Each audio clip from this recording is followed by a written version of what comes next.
लाहौर सदर कैंट में मशहूर मारूफ सियासी व समाजी शख्सियत के मालिक बाबा गुल्ले के साहबजादे Ali Hasan Abbas member cantonment board के मरकजी ऑफिस का इफ्तिताह कर दिया गया।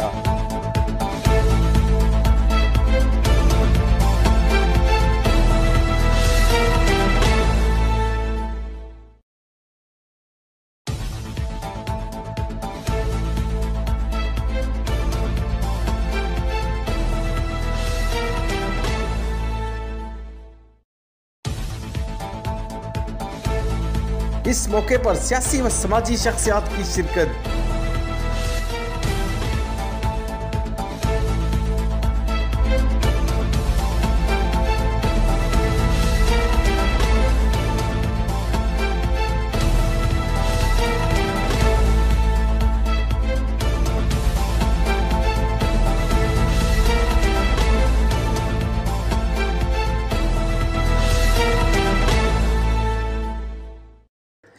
Member cantonment board Ali Hasan Abbas ने कहा है कि हमने समाजी खिदमात के लिए अपने ऑफिस का इफ्तिताह कर दिया है।